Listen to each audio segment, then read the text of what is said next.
जय हिंद। आप लोग का स्वागत है आज का इस सेशन में, जिसमें हम आज बात करेंगे क्लास 10 बिहार बोर्ड की दृष्टि से। जो हम क्लास 10 का मैथ और साइंस का जो चालू किए हैं, इसमें हम मैथ का पार्ट 2 आज चालू करेंगे। ठीक है, पार्ट 1 हम लोग जो अपलोड कर चुके हैं, यानी पार्ट 1 का क्लास जो हम लोग को मिल चुका है। ठीक है, आज जो होगा क्लास 10 मैथ का पार्ट 2 होगा। पार्ट 1 में हम थोड़ा सा चर्चा किए थे संख्या के बारे में। किसके बारे में? संख्या के बारे में। संख्या के बारे में सबसे पहले बात करें तो सबसे पहले समझिए, इसको रिवीजन करते हैं पिछला क्लास के। सबसे पहले समझिए अंक 1 0 1 2 3 4 5 6 7 8 9 वो अंक हो गया। अंक से जो जोड़ के संयोग से जो बनेगा वो संख्या बनेगा। संख्या बनेगा। ठीक है, अब संख्या से 3 प्रकार का जो संख्या होता है, वास्तविक संख्या, काल्पनिक संख्या और मिश्रित संख्या। वास्तविक संख्या उसको बोलते हैं जिसको संख्या रेखा पर दर्शाया जाता है। ठीक है, इसे 1/2 0 -2/5 1/5 √3 होगा वास्तविक संख्या। काल्पनिक संख्या उसको बोलते हैं जो रूट के अंदर माइनस होता है, उसको काल्पनिक संख्या कहते हैं।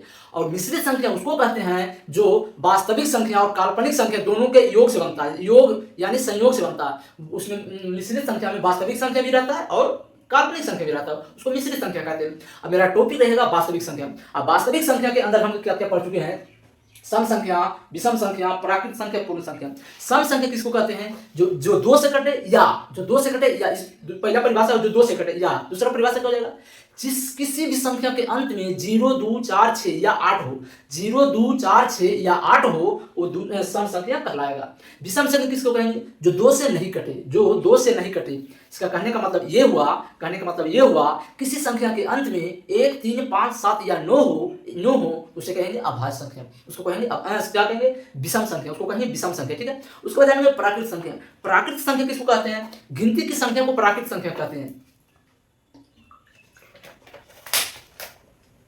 गिनती की संख्या को प्राकृत संख्या कहते हैं। सो गिनती की संख्या को प्राकृत संख्या कहते हैं जो 1 से शुरू होकर अनंत तक जाता है। 1 2 3 4 5 जहां तक जा सकता है।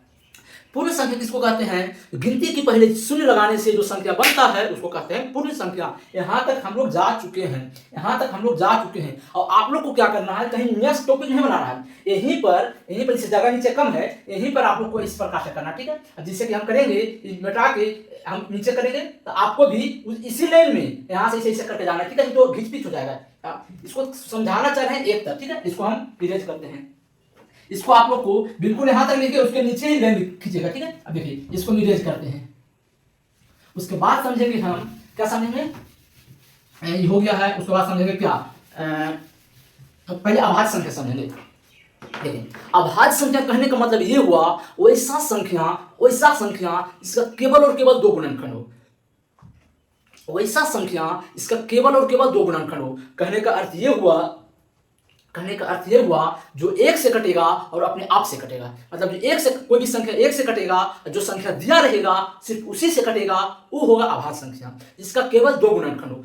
कहने का मतलब 2 गुणनखंड कहने का मतलब है कि कोई जो संख्या दिया रहेगा 1 से कटेगा, और जो संख्या दिया रहेगा और उसी से सिर्फ कटेगा और किसी भी नहीं कटेगा। यही हुआ अभाज्य गुणनखंड का समझने का मेथड। 4 तक तो पढ़ चुके हैं। प्रथम जानेंगे अभाज्य संख्या। क्या जानेंगे? अभाज्य संख्या का मतलब क्या समझे? केवल 2 गुणनखंड। इसका सिंपल परिभाषा लिखेंगे, जिसका केवल 2 गुणनखंड हो।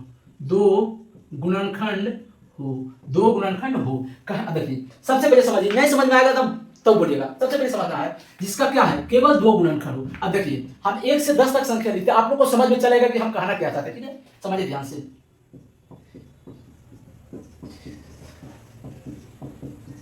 देखिए इसमें हमको चेक करना है कि कहां से अभाज्य संख्या शुरू होगा। तो समझना ध्यान से। देखिए 1 जो होगा सिर्फ 1 से कटेगा, कम से कम उसका 2 फैक्टर चाहिए। तो 1 से कटेगा और अपने आप से कटना चाहिए। तो 1 से कट रहा है और सिर्फ 1 से ही कट रहा है। ठीक है, जो दिया है उसी से कट रहा है, तो ये अभाज्य संख्या नहीं होगा। 2 जो कट रहा है 1 से भी कट रहा है और 2 से भी कट रहा है। 2 से कट रहा है, 1 से भी कट रहा है, 2 से भी कट रहा है, तो ये अभाज्य संख्या हो जाएगा। ठीक है, देखिए 3 भी 1 से कट रहा है, 3 से भी कट रहा है, तो ये अभाज्य संख्या हो जाएगा। 4 जो है, देखिए 4 जो है देखिएगा ध्यान से देखना। ठीक है, 4 जो है 1 से भी कट रहा है, 2 से भी कट रहा है और 4 से भी कट रहा है। तो अभाज्य गुणनखंड कहने का मतलब ये हुआ कि इसका सिर्फ 2 ही गुणनखंड होना चाहिए, सिर्फ 2 ही गुणनखंड होना चाहिए। तो 4 अभाज्य संख्या नहीं होगा। 5 क्या होगा? तो 5 1 से कटेगा, 5 से कटेगा, तो ये अभाज्य संख्या हो जाएगा। 6 कहने का मतलब ये समझिएगा कि 1 से भी कट रहा है, 2 से भी कट रहा है, 3 से भी कट रहा है, 6 से भी कट रहा है। तो देखिए, तो ये अभाज्य संख्या नहीं होगा, क्योंकि अभाज्य संख्या होने के लिए सिर्फ 2 गुणनखंड चाहिए, तो ये अभाज्य संख्या नहीं होगा। 7 हो जाएगा, क्योंकि 7 1 से कट रहा है, 7 से कट रहा है,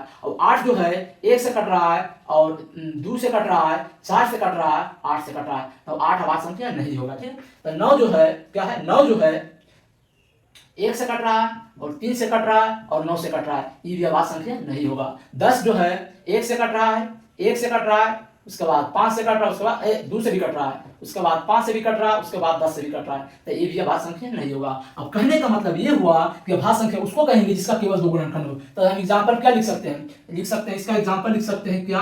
2 3 5 7 11 13 15 17 डॉट डॉट डॉट इंफिनिटी तक। समझ में आ गया होगा, आशा करते समझ में आ गया होगा। अभाज्य संख्या के कहने का मतलब सिर्फ उसका 2 गुणनखंड होना चाहिए। ठीक है, अभाज्य गुणनखंड मतलब इस प्रकार से एग्जांपल हो जाएगा। ये भी 2, जिसका भी 1 से कटेगा, 2 से कटेगा, 3 जो 1 से 3 से कटेगा, 5 1 5 से कटेगा, 7 1 7 से कटेगा, 11 1 11 से कटेगा, 13 1 13 से कटेगा, 15 नहीं होगा, 15 नहीं होगा। अब देखिए, अभाज्य संख्या होंगी, आप समझेंगे भाज्य संख्या। कौन संख्या? भाज्य संख्या। भाज्य संख्या जस्ट इसका विपरीत होता है, जस्ट उसका विपरीत होता है। देखिए, भाज्य संख्या कहता है, भाज्य संख्या ये कहता है कि उसका कम से कम 3 गुणनखंड हो। भाज्य संख्या ये कहता है कि किसी भी संख्या में कम से कम 3 गुणनखंड हो। कम से कम उसका जो गुणनखंड करेंगे, मिडिल फैक्टर करेंगे, गुणनखंड करेंगे, 3 गुणनखंड हो, फैक्टर करेंगे उसका 3 गुणनखंड हो। समझना ध्यान से आपको समझ में चलेगा। ठीक है, फिर 1 से 10 तक लिखिए, इससे आपको पूरा क्लियरिटी मिलेगा। ठीक है, अब देखिए 1 से 10 तक लिखिए, 1 2 3 4 5 6 7 8 9 10। अब इसको समझना है। देखिए, भाज्य संख्या कहने का मतलब क्या हुआ? सॉरी, इसका परिभाषा नहीं लिखा। भाज्य संख्या कहने का मतलब हुआ जिसका 2 से ज्यादा गुणनखंड हो, जिसका 2 से ज्यादा गुणनखंड हो, हो जाएगा भाज्य संख्या, हो जाएगा भाज्य संख्या। ठीक है, अब देखिए, अब 1 से 10 तक लिखे, यहां नहीं लिखते, समझ में तो नहीं आएगा। ठीक है, देखिए 1 2 3 4 5 6 7 8 9 10। देखिए, अब भाज्य संख्या समझिएगा ध्यान से। फिर कम से कम कितने गुणनखंड? 2 से ज्यादा गुणनखंड होना चाहिए, 2 से ज्यादा गुणनखंड होना चाहिए। ठीक है, मिनिमम 3 रख सकते, कम से कम 3 गुणनखंड हो, 2 से ज्यादा कम से कम 3 गुणनखंड हो। समझिए ध्यान से।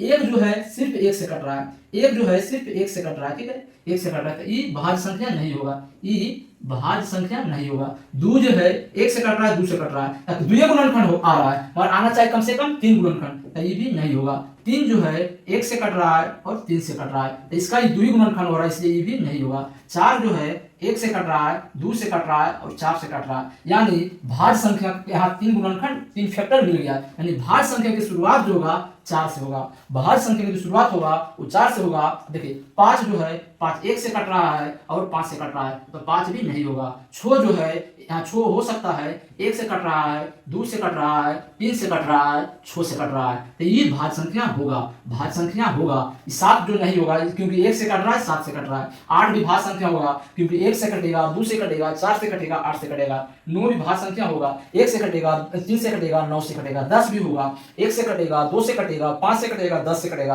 तो इसका 4 फैक्टर हुआ, तो कम से कम 3 गुणनखंड होना चाहिए। देखिए, अब जो नहीं गुणनखंड उसको मिटा देते हैं, तो सबसे पहला गुणनखंड हो जाएगा 4, फिर 5 नहीं होगा, 6 होगा, 7 नहीं होगा, 8 होगा, 9 होगा, 10 होगा। इसी प्रकार से लिख सकते हैं 11 नहीं होगा, 12 होगा, 13 नहीं होगा, 14 होगा, 15 होगा, 16 होगा, 17 नहीं होगा, 18 होगा। इसी प्रकार से अनंत तक जीते रहेगा। तो भाज्य संख्या कहने का मतलब हुआ जिसका 2 से ज्यादा गुणनखंड हो, मिनिमम 3 गुणनखंड हो, उसे कहेंगे भाज्य संख्या। अब भाज्य संख्या इसका केवल और केवल 2 गुणनखंड हो, जो 1 से कटे और अपने आप से कटे, उसे भाज्य संख्या अभाज्य संख्या कहते हैं। ठीक है, इसका नेक्स्ट देखेंगे, इसका हम लोग नेक्स्ट देखेंगे। ठीक है, इसका नेक्स्ट का था, अभी तक हम 6 संख्या के बारे में जानकारी प्राप्त कर चुके हैं। ठीक है, जानकारी प्राप्त कर चुके हैं। देखिए, अगर आप लोग को लिखने में नहीं बनता होगा तो बोलते हैं, तो उसको ध्यान से समझना है। अगर समझिएगा ध्यान से तो लिखने में बहुत ज्यादा आसानी होगा। इसे हम तो आशा करते हैं कि जो बोलते जाते हैं उतना में लिखा जाता होगा। ठीक है, उतना में लिखा जाता होगा। ठीक है, देखिए हमें अब दो संख्या बचा है। नेक्स्ट बचा है सअभाज्य संख्या। सअभाज्य संख्या, अभाज्य संख्या, सअभाज्य संख्या। इसका कहने का मतलब ये हुआ, इसका कहने का मतलब ये हुआ कि संख्या अभाज्य भी होना चाहिए, उस संख्या अभाज्य भी होना चाहिए और लगातार भी होना चाहिए। उस संख्या अभाज्य भी होना चाहिए, उस संख्या लगातार भी होना चाहिए और उसका मासा एक होना चाहिए। सअभाज्य संख्या उसको कहेंगे जो संख्या लगातार होगा। क्या होगा? जो संख्या लगातार होगा, जो संख्या लगातार होगा। लगातार करने कहाँ हम जा रहे हैं, कहाँ जा रहे हैं, दूसरा में चल गए। देखिए ऐसा अभाज्य संख्या उसको कहेंगे जिस वैसा संख्या जिसका HCF 1 हो, वैसा संख्या जिसका HCF 1 हो, वैसा संख्या, वैसा दो संख्या जिसका HCF 1 हो। समझे ध्यान से। देखिए जब बोल रहे थे इसके पहले दूसरा वाला बोल रहे थे, युग्म वाला हम बोल रहे थे, ठीक है। दिमाग से थोड़ा सा कंट्रोल करना है। इसका कहने का मतलब है जिसका HCF 1 हो, जिसका HCF 1 हो, उसे कहेंगे सअभाज्य संख्या। उसे कहेंगे सअभाज्य संख्या।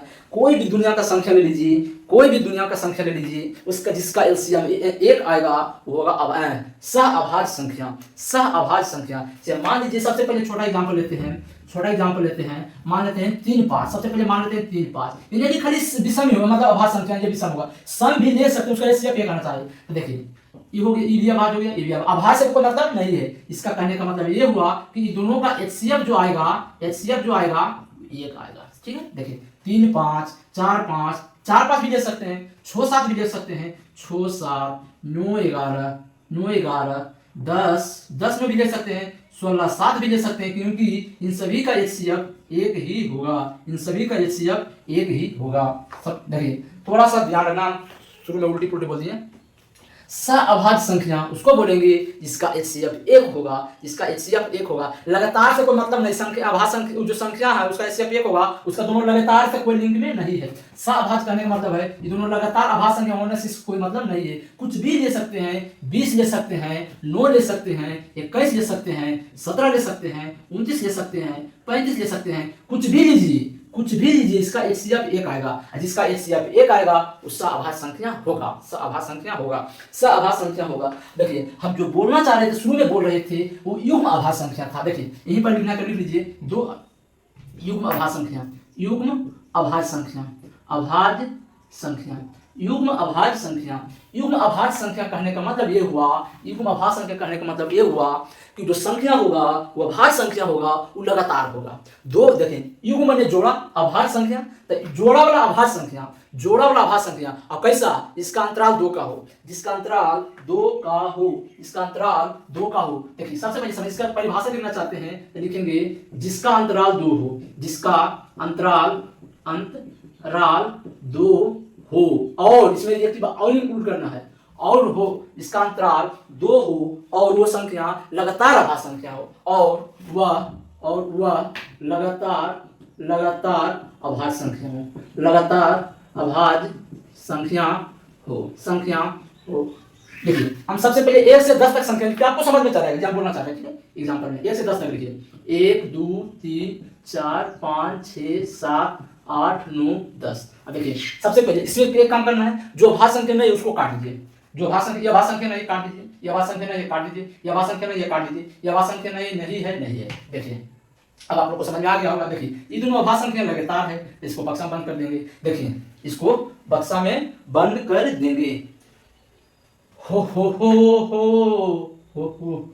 थोड़ा सा इसमें ई नहीं होगा, ई जो होगा ये नहीं होगा, क्योंकि जो इसका परिभाषा का था उसका अंतराल 2 का होना चाहिए, मगर इसका अंतराल 1 है, ये अभाज्य संख्या नहीं होगा। मतलब 2 3 है, ये अभाज्य संख्या, ये दोनों मतलब इस युग्म वाला अभाज्य संख्या नहीं होगा, ये गलत हो जाएगा, तो इसको भी नहीं लेना है। सबसे पहले समझना है ये दोनों होगा, 3 5 होगा। देखिए सबसे पहले लिख सकते हैं 3 5 होगा, फिर ये दोनों को लिख सकते हैं 5 7 होगा, फिर लिख सकते हैं 6 7 8 9 10 11 12 नहीं 13 ले सकते हैं, 11 13। देखिए ये दोनों का डिफरेंस 2 और दोनों अभाज्य संख्या, वो भी लगातार 12 13 14 15 16 17, हाँ 17 हो सकता है, 18 नहीं होगा, 19, तो 17 19 होगा, 17 19 17 19 ये भी अभाज्य संख्या और इसका अंतराल भी 2 का। इस युग्म सहभाज्य संख्या करने के बाद उसका अंतराल 2 का होना चाहिए, 2 का होना चाहिए, बस आपका काम हो गया। देखिए इसके बाद ले सकते हैं 17 19 20 नहीं होगा, 21 नहीं होगा, 22 नहीं होगा, 23 हो सकता है पर 24 नहीं है, 24 25 23 और 25 दोनों अभाज्य संख्या नहीं है, तो 26 27 28 29 हो सकता है, 30 नहीं 31 29 हो सकता है, 29 31 हो सकता है, क्योंकि दोनों अभाज्य संख्या लगातार है, इसका डिफरेंस 2 ही है, इसका एग्जाम्पल हो जाएगा। सअभाज्य संख्या जिसका एचसीएफ 1 हो, कोई भी संख्या दुनिया के ले लीजिए उसका एचसीएफ 1 आना चाहिए, वो हो जाए सअभाज्य संख्या। युग्मभाज्य संख्या उसको बोलेंगे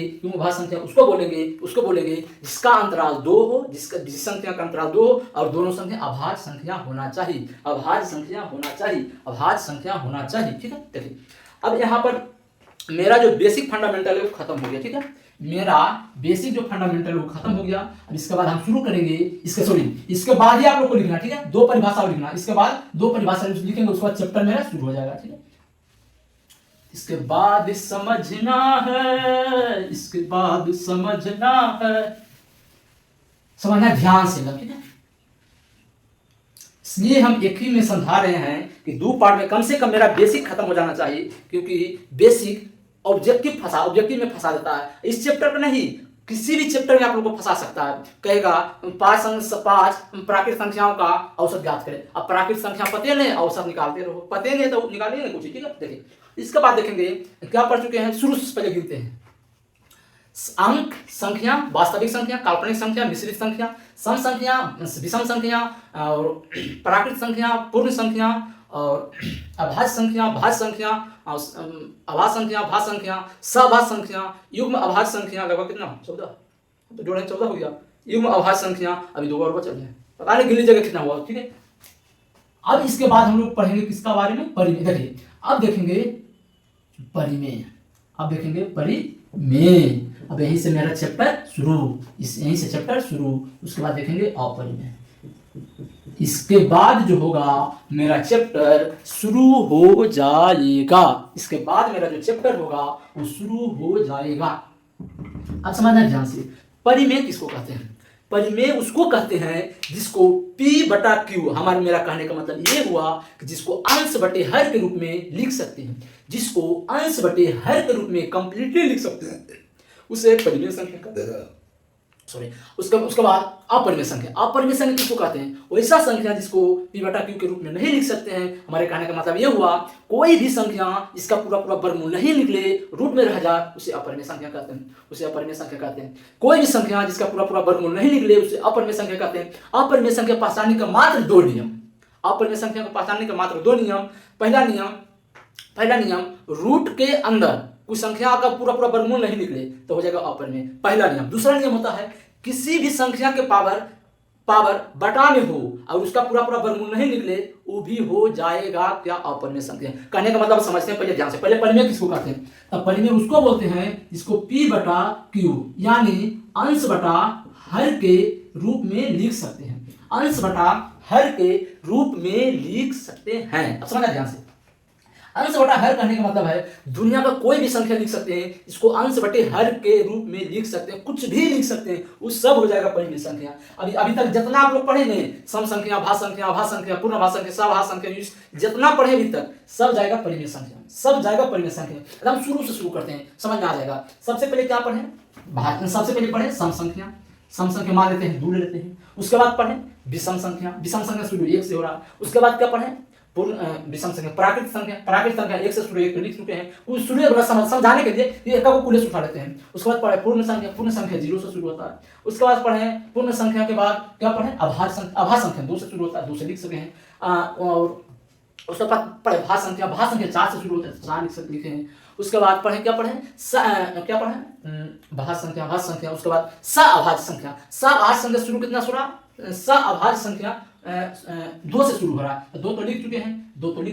उसके बाद क्या पढ़े? युग्म अभाज्य संख्या 3 से शुरू हुआ, 3 नहीं लिखे, 3 से लिख लिए। अब देखिए इस तो जितना पढ़े पूरी इसी में आएगा। अब समझिए कि कोई भी संख्या लिखा रहे रूट में नहीं रहना चाहिए, वो माइनस में रहे, बटा में रहे, यानी ऋणात्मक संख्या यानी माइनस में रहे। कोई भी संख्या लिख सकते हैं, जैसे 5/6, -5/6, -3/4, -1, 5, 5/2 कुछ भी लिख सकते हैं। निगेटिव वाला ऐसे लिख सकते हैं।